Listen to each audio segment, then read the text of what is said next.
కానీ మాకు ఎటువంటి విభేదాలు లేవు. ఇదే భూమిని చినకాకానీలో ఉన్న భూమిని 2017 డిసెంబరు జనసేన పవన్ కళ్యాణ్ గారికి లీజుకిచ్చారు. లీజుకిచ్చి పవన్ కళ్యాణ్ దగ్గర డబ్బులు గుంజుకొని మరి వారిని నష్టపరిచి వారిని అభాసుపాలు చేశాననే కుట్రతో నా మీద వీళ్ళంతా ఏకమయ్యి అక్రమంగా నా మీద కేసు బనాయించారు.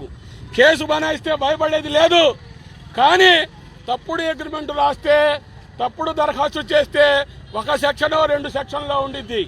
మంగళగిరి రూరల్ పిఎస్ లో 6 సెక్షన్లు. అంటే ఒక వ్యక్తిని నిర్బంధించాలంటే 7 సంవత్సరాలు దాటినాక ఎఫ్ఐఆర్ కట్టి నిర్బంధిస్తా ఉన్నారు. కోడాలి నాని, గొడివాడ నాని చంద్రబాబుని, లోకేష్ని అన్ని తిట్లు తిట్టాడే, మరి కోడాల నానిని ఎందుకు వదిలిపెట్టారు మీరు? మీ జాతి వాడనా, మీ కులం వాడేవనా? మరి నా ఇండియా గేట్ మీద మా తాత పేరుంది. ఎందుకుంది? స్వాతంత్రంలో పాల్గొన్నాం. ఇప్పటికైనా లోకేష్ గారు గుర్తుపెట్టుకోండి, సేవ చేయటం ఈ దేశంలో నేరమా? అక్రమ కేసులు బనాయించటం ఎంతవరకు సబబు అని ఈ ప్రభుత్వాన్ని అడుగుతా ఉన్నా.